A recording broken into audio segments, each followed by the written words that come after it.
Hey there, friends and listeners of the Listener's Commentary. This is John, and I just want to take a few minutes and give you a little bit of an update as to where we're at on the commentary and some ways that hopefully you can use the commentary for your own benefit as well as for the benefit of others. And so, when I first created the commentary, my vision behind it was to create a resource that could be used by a number of people in a really easy format for not only studying the Bible for themselves, but maybe even teaching it to others, studying it with others, and things like that. And so I see the commentary as useful for your own personal Bible study. If you're studying through Ephesians, studying through Romans, studying through Luke, or whatever it is, to help you dig in and study the text and really grasp and understand it. So it's useful for your own study.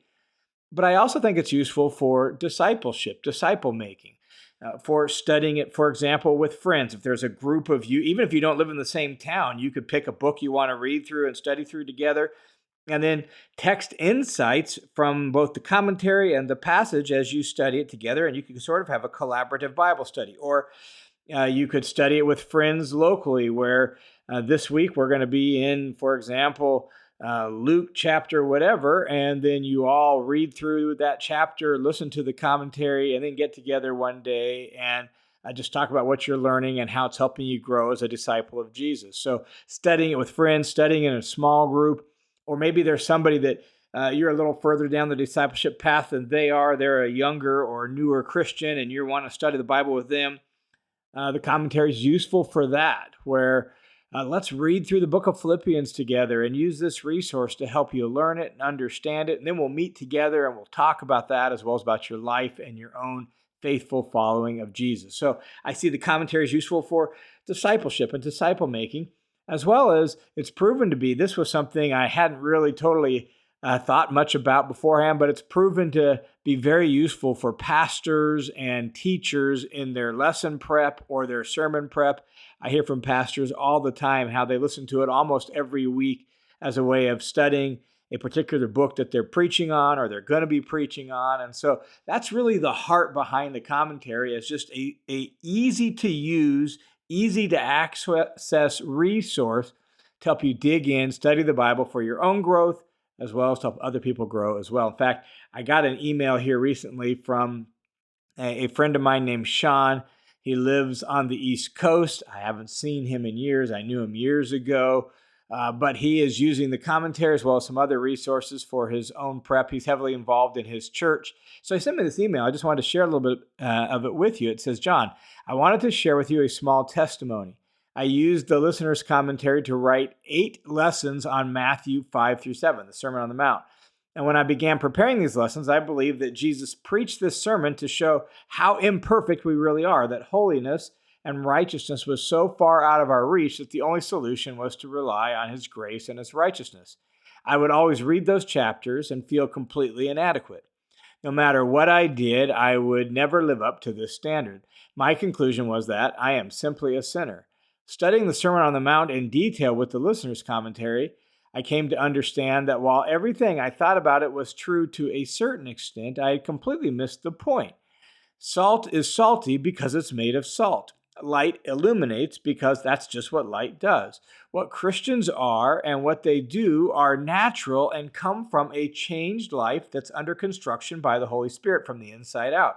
The Sermon on the Mount became a portrait of the end goal, a map for what Jesus wants me and us to become, not just something that He uses to browbeat me down because I don't measure up. Needless to say, it has revolutionized my lesson plans for my youth group. Thanks a lot. And so I just thought, man, well, that is so encouraging, and that's really the heart behind it. It helped Sean understand the Scripture for himself, helped him therefore even deepen his discipleship to Jesus, and helped him plan some lesson plans for his youth group that I think will be much more valuable and useful. So thanks for taking the time to write that to me, Sean. And I hope that helps all of you really understand kind of what I'm aiming at and how the commentary can be used. In fact, I got another email here just recently, also about the Sermon on the Mount from an older gal, not writing lessons for youth, but who said that her and her husband are going to be studying the Bible together with two other couples over the course of the summer. They decided to do the Sermon on the Mount as well. And they're going to use the commentary as well as maybe some of the other resources I've produced to help study that. And they're just going to share the link with the other people that they're going to be studying with, so they can all be kind of studying along the same lines using the listener's commentary as an aid to that. So that's really the heart, the vision behind it, to help you grow in your own knowledge of the word and discipleship to Jesus, as well as to help you help others grow in their discipleship to Jesus. So with that, where are we at on the commentary? Well, we just finished the Gospel of Matthew. So Matthew is complete, and what that means is that 22 out of the 27 New Testament books are done. That is a ton of material. It has been a lot of work. It has really consumed the bulk of my time over the last 4 or 5 years. And so there's a lot of material there, 22 out of 27 New Testament books. And what remains then to complete on the commentary is the Gospel of John, the letters of John, and the book of Revelation. And I anticipate that'll probably take me about 15 more months to complete those books. And so probably by fall of 2025, I'm thinking. I could be wrong. I don't have it completely lined out yet, but somewhere around maybe fall of 2025, I'm thinking we will have the entire New Testament complete. Time will tell. We'll see. But right now we're working on the Gospel of John, and so that's what's coming next, is working through the Gospel of John. And as I'm working on it, writing out my thoughts and organizing my thoughts, I'm actually finding myself having to slow down a bit and read the Gospel of John reflectively and thoughtfully and prayerfully and meditatively, beyond just writing out the details, writing out the facts. John, in his Gospel, is so theological. There's so much more theological material that it requires you just to, I think, spend some time pondering it and reflecting on it. And then wondering about, okay, so not just what does this say, but what does that mean? And why did John include this? And what is Jesus trying to communicate? And what's the significance? And so it just seems to require a little bit more reflective and a deeper thinking. And so that actually may require me to slow down even the release of the material on the commentary. Not totally sure how it'll all play out, but there's times where I may only get one episode out a week just because I'm spending more time writing the material, and I don't have quite as much material written out and organized and thought through to the detail that I would like. And I don't want to produce anything that's just not going to be useful and helpful. So we'll see as we work through John and begin to release those episodes next week at the pace at which I'm able to do that. But that's coming. So next week, we will begin releasing the Gospel of John with kind of the backstory and a little bit of overview of the Gospel of John, and then we'll jump into the content from there and just work our way slowly through the Gospel of John, just like we have with the other Gospels as well as the other books of the New Testament. So that's where we're at in the commentary, what's coming up real soon. One thing I wanted to highlight and make sure you are aware of is that there is now a listener's commentary app. If you have not checked that out, I highly recommend it. I think it makes navigating the content of the commentary much easier. And so it's available both in the App Store for iPhones or Apple products, as well as on Google Play for Android devices and things like that.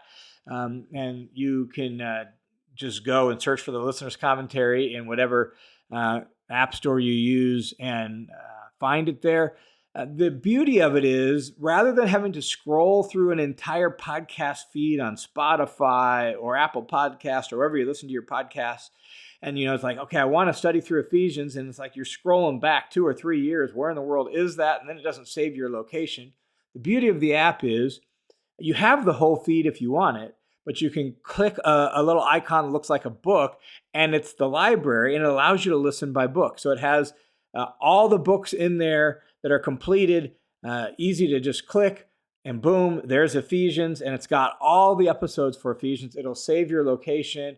It'll mark which ones you've completed so you can easily track where you're at. Okay, that one's been completed. I'm on this one. And so it'll kind of guide you through it a little bit more. So it just makes navigating it much easier. You can link away from there into the website if you want to donate, or if you want to check out some of the other resources on the website.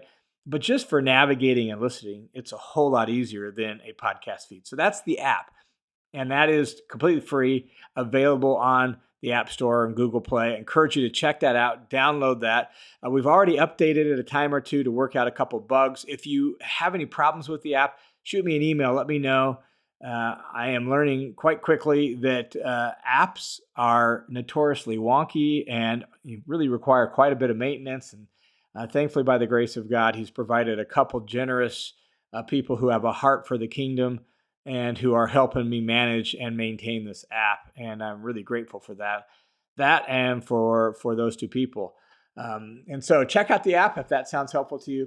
One other thing I just wanted to make you aware of is if you have found the commentary valuable, I would encourage you, if your podcast player allows you to do this, like Apple Podcast does, some of that, rate and review the podcast on your podcast player. That does help in some mysterious algorithmic sort of way, help people find the podcast, help it gets pushed out and recommended in podcast feeds and all that. So rate and review it on your podcast player if your podcast player allows for that. And if you're using the app, rate and review the app as well, as that will help the app get recommended more in the App Store as well. So just a little thing that would be helpful if you found it valuable and want more people to find it. That's a way you could help do that. So, all right, that is kind of what I've got on this update. I am super grateful to you for your support of the commentary. Really grateful to God that it has been proven so valuable to so many people all around the world, and that people are sharing it with their friends. They're recommending it to their pastors even, and all of that. So thanks a ton for being part of the Listeners Commentary family. Continue to spread the word, let people know about it. And if you have any questions or in any way could help you out, feel free to reach out to me by emailing john@johnwhitaker.net. And I would love to hear from you. God bless you guys. I look forward to sharing the Gospel of John with you beginning next week on the Listener's Commentary.